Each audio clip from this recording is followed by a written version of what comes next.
Namaskara. We will now begin our discussions on algorithms for all pairs of vertices. This is called all pairs shortest path problem. We have seen single source shortest path problems. We have seen the algorithms by Bellman and Ford. We have seen the algorithms by Dijkstra. We can naively repeat from every vertex as a source vertex. When we do that, it will be the complexity of n times the complexity of the single application.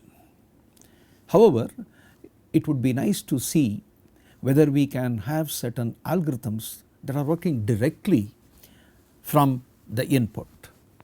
There are several interesting ideas that have evolved when we are trying to build the solutions for the shortest path problem for all pairs. Okay. We are going to discuss about 4 basic algorithms for all pairs shortest path problem, then combining cleverly the single source shortest path problems by Dijkstra as well as Bellman and Ford. A 5th algorithm will also be discussed.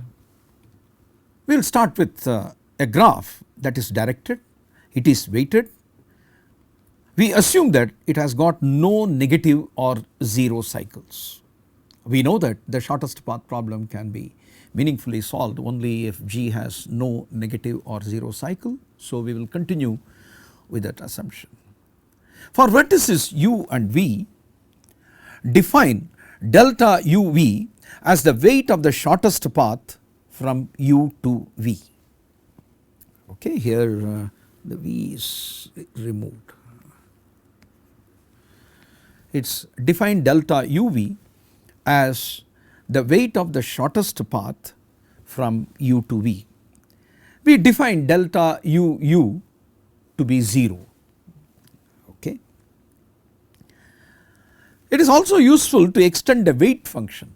Weight function is defined only for edges. Now we are going to extend the weight functions for all ordered pairs. Recall that E is a subset of V cross V. Weight function is defined only for E, but we will now extend the weight function in the following way. These are all kind of obvious ways to extend it. Weight of uu is 0 for all u in V, for all u that belongs to V. For every vertex we set WUU to be 0 and WUV is infinity if UV is not in E. If there is no edge, we assume that the weight of that pair UV is infinity. Otherwise it will be in E and the weight function is already defined for those pairs which are in E. If there is no path at all from u to v in the graph, we are going to define delta uv to be infinity. Delta uv is infinity if there is no path.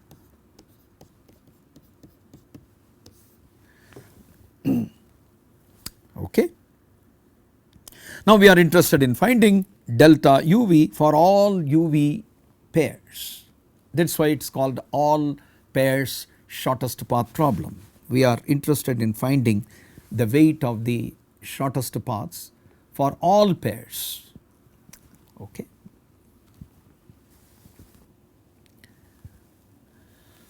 Much like what we did in the single source shortest path problem,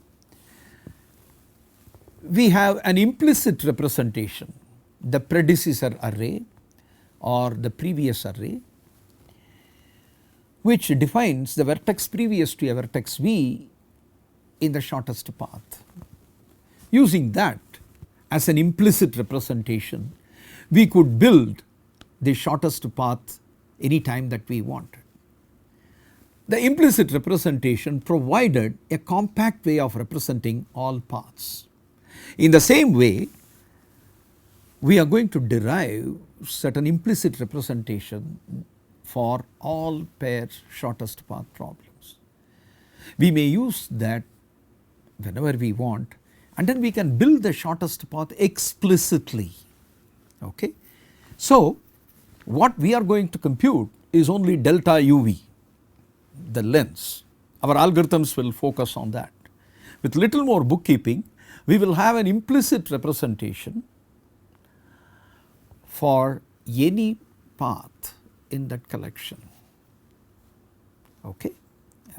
That is a minor bookkeeping add-on, and it can be co-computed as and when we are computing the delta uv, the corresponding representation can also be built. We will not focus on that, we will focus only on the computation of the length, which is the essential and the core part of the algorithm. Now, we are interested in all pairs, therefore there is a matrix of values ought to be determined. That is the reason why it is convenient to set V as 1 to n. So, our vertex set is 1 to n. The extended weight function can also be represented simply as a matrix W. This is called the extended weight matrix Wij. It is an n cross n square matrix. Wij is 0 if I equal to j, that is how we have set, and Wij is infinity if the pair does not belong to E, and Wij is the weight of Ij if Ij belongs to E. There is a weight function available, and that weight function assigns an integer to each edge, put that edge. So, you can imagine a matrix that has got zeros in the diagonal, infinities in the place where there is no edge, and weight of the edge where there is an edge. Very simple to visualize the square matrix. This is called weight matrix. We are going to introduce a notation that is going to be very helpful in designing our algorithm. The set of all paths from I to j with utmost L edges, that is number of edges is less than or equal to L. Number of edges is less than or equal to L is what we mean by utmost. So, maximum number of edges that can be present in that path is L. Collect all those kind of set, all those kinds of paths. That set is PL colon I comma j. We read it that as PLIJ, but remember the colon, that colon is separating L, which is representing a different parameter. I and j are vertices of the graph. L stands for the upper bound on the number of edges. The weight of the shortest path in PLIJ is denoted by delta sub less than or equal to Lij. So, less than or equal to L occurs as a subscript to indicate the fact that we are considering the shortest path in PLIJ. Okay? It is not the overall shortest path, it is shortest among the paths that has got maximum L edges. L is of course greater than or equal to 0. Okay. We will collect and organize all these values in the form of a matrix. So, delta less than or equal to Lij will be collected in a matrix called DL matrix, and the DL matrix entities are denoted by DLij, which is nothing but delta less than or equal to Lij. So, this is an n by n matrix of values. Since any path in G may contain at most n minus 1 edges, remember path means no vertex is repeated and no edge is repeated. So, source to destination you have to go through distinct vertices, distinct edges, maximum you can have n minus 1 edges.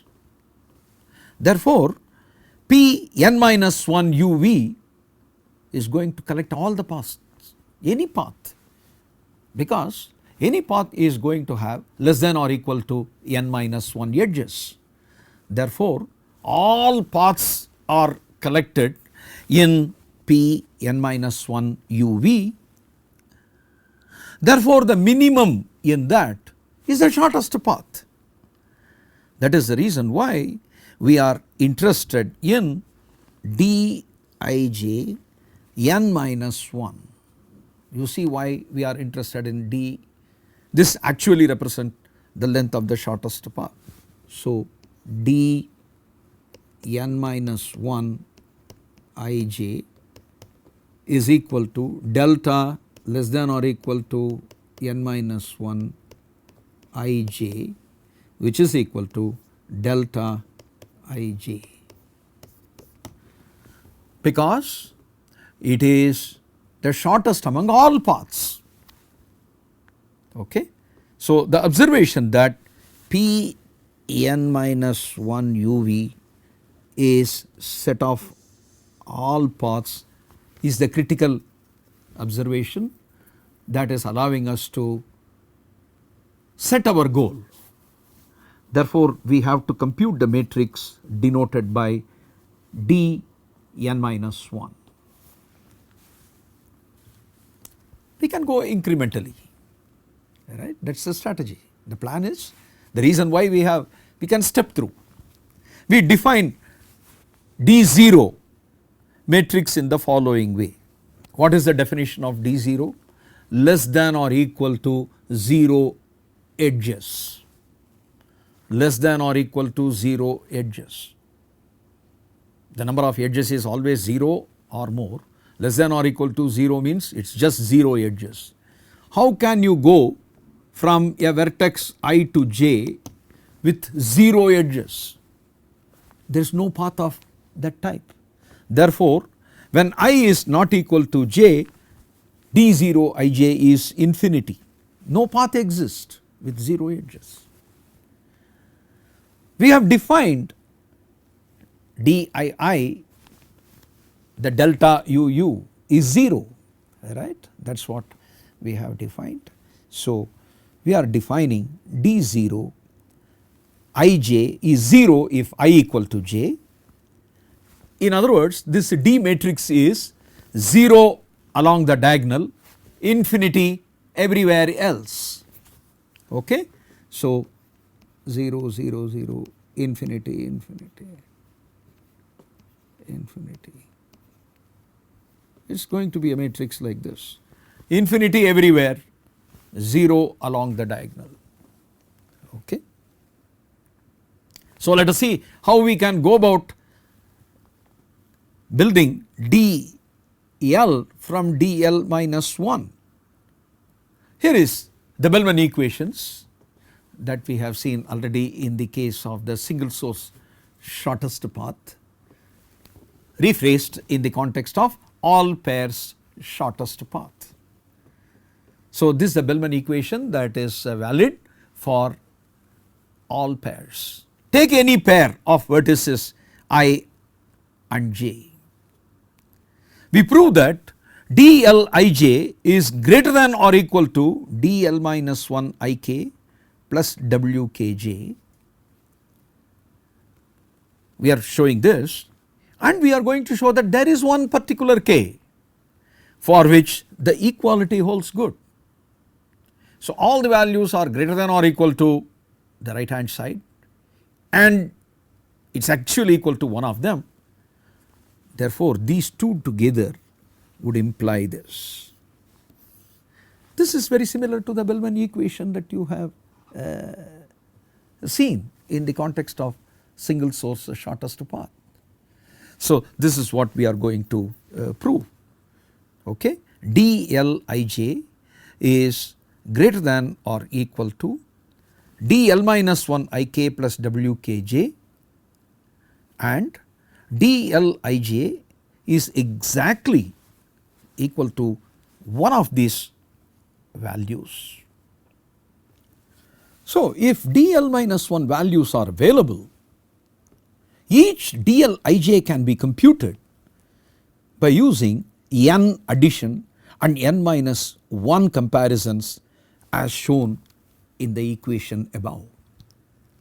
Okay. So, look at this equation 1. If you look at the equation 1, you have to find a minimum of n numbers. So, how do you find each number? dl minus 1 ik plus wkj, one addition. So, if dl matrix is available, that means dl minus 1 matrix is available means dl minus 1 ik is available. Wkj is the weight matrix entity. These are available. Since these values are available, for each k find the sum. Okay. There are n values. So, n additions, you get n numbers, compare them and find the minimum. You get the ij entity for dLij. Okay. So, you have to use n additions and n minus 1 comparisons for one number of dl. Okay. So, dl matrix is to be computed by computing dLij. For each of them you are using n addition and n minus 1 comparisons. There are n square numbers to be computed. Therefore, dl can be computed from dl minus 1 in n cube time. Okay. So, you have d0, from d0 you compute d1, from d1 you compute d2, and from d2 you compute d3. In this way you compute up to dn minus 1. Each hop is n cube, d0 to d1 n cube, d1 to d2 another n cube. So, n cube plus n cube plus n cube, it comes to order n power 4. Therefore, if we establish the Bellman equation, it gives you the first direct and simple algorithm with complexity order n power 4. So, Bellman equations are the key for our first simple and direct algorithm. Again, to recall, this is the Bellman equation. This relates the entries of the matrix dl minus 1 to the entries of the matrix dl. So, we are able to compute systematically d0 to d1, d1 to d2 and so on in n power 4 steps. How do you prove this? What is that we have to prove? We have to first prove that dLij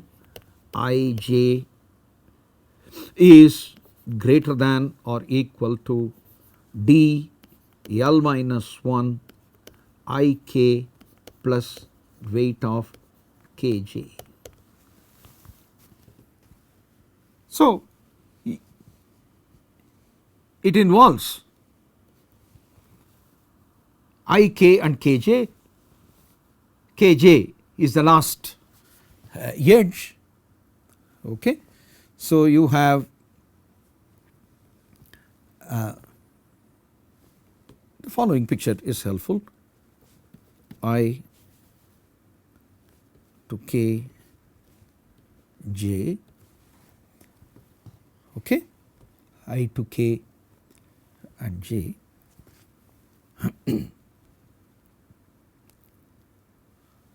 Now the whole path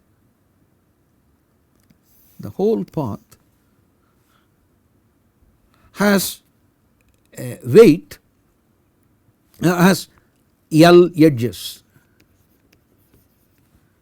This is the last edge, okay, less than or equal to L edges.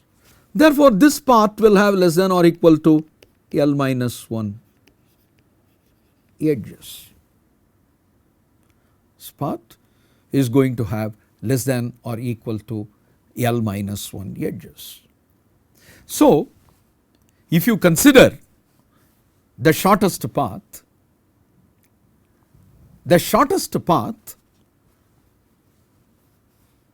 so assume that this is the shortest path. If this is the shortest path, its length, if you call that as, let us say, p, weight of p delta less than or equal to L ij, delta less than or equal to ij, which is equal to weight of the path p. This is actually the shortest path. So, weight of the path p from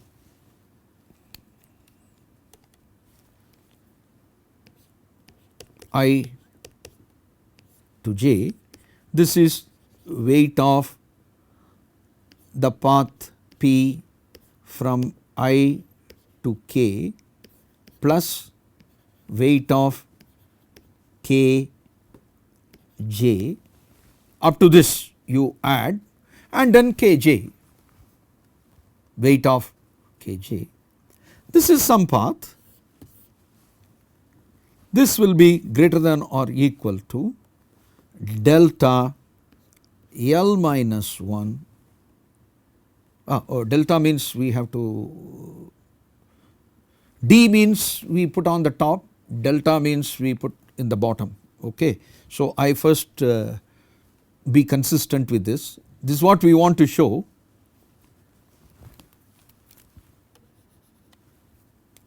Is greater than or equal to less than L minus 1 ij plus weight of kj. This is what we are denoting by d L ij. This is what we are denoting by d L minus 1 ik. So, what we have shown is this, d L ij is greater than or equal to d L minus 1 ik, okay. This is a straightforward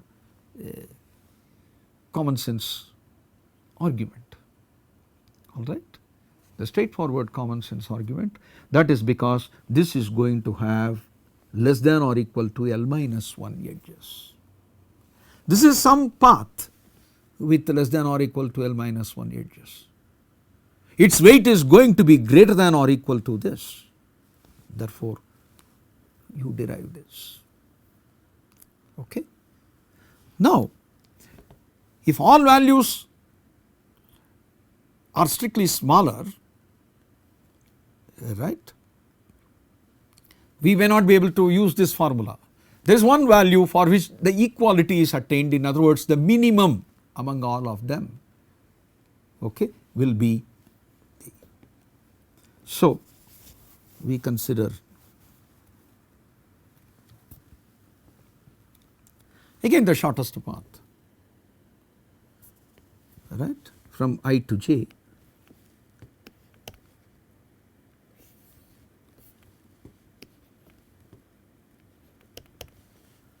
Assume that this is the shortest path.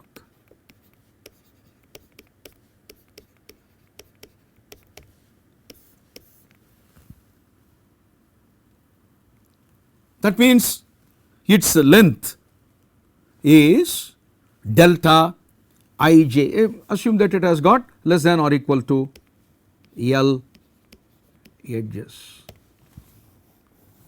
So, this part will have less than or equal to L minus 1 edges, this part will have less than or equal to L minus 1 edges, and we claim that this is the shortest path.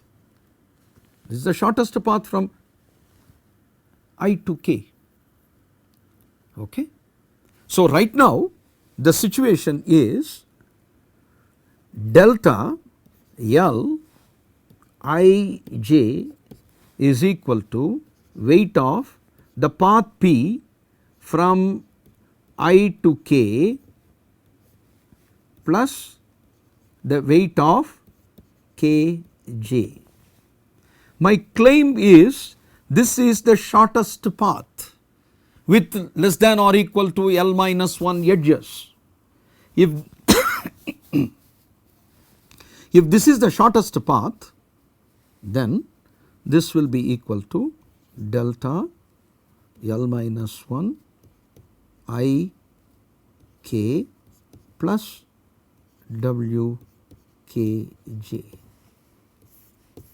We would have proved that if this is the shortest path. Suppose this is not the shortest path, we arrive at a contradiction. Okay? If this is not the shortest path, we are going to arrive at the contradiction.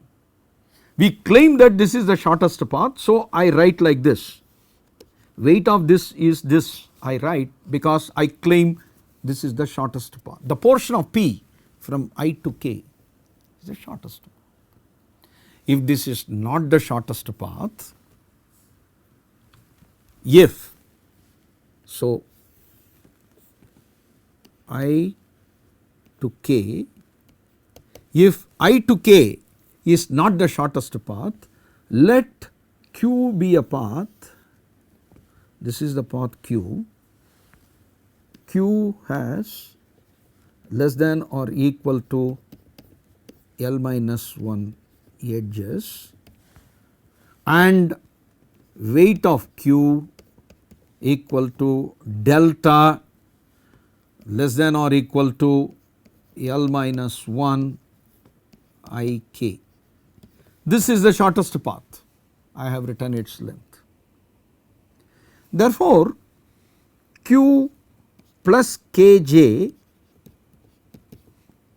is a walk, q plus kj is a walk, and notice that wq is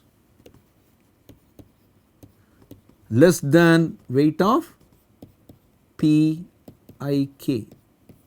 This is the, because p is not the shortest path, q is the shortest path which is shorter than that. Q plus kj is a walk with the weight wq plus weight of kj. Recall, if a graph has got no negative cycle, no zero cycle, every walk will have a path with a shorter or equal weight. So, let P dash be a path which is a subwalk of q such that Wp dash is less than or equal to WQ subwalk of q plus kj. Wp dash is less than or equal to WQ plus WKJ, but this is less than WPJ PIK plus WKJ, which is equal to WP, which is equal to delta L I j. So, I have a path that is smaller than the weight of the shortest path. This is a contradiction. This is impossible. You cannot have a path whose weight is smaller than the shortest path. Here is a path which is shortest than the smallest path. Therefore, such a Q cannot exist. Okay? This implies Q cannot exist, and this implies WPIK is the shortest path. Since WPIK is the shortest path, I can write like this. This justifies the Bellman equation. Since Bellman equation is justified, this leads to an n power 4 algorithm. Here is the first n power 4 algorithm summarizing. V is the vertex set 1 to n, G has no negative or 0 cycles, W is the extended weight matrix, D0 is defined as discussed earlier. All I am going to do is that for L equals 1 to n minus 1, compute dl using dl minus 1 as discussed in the Bellman equation. Return dn minus 1. That is what we wanted, and the complexity of this is order n power 4. This is order n power 4 algorithm based on Bellman equations for bounded paths. Bounded paths means paths with the number of edges upper bound by a constant. They are called bounded paths. We considered the paths which are bound by length L, and then we derived this algorithm. Okay? The complexity of this algorithm is order n power 4. Thank you, and we will continue our discussions about this algorithm and improving the same in our next session.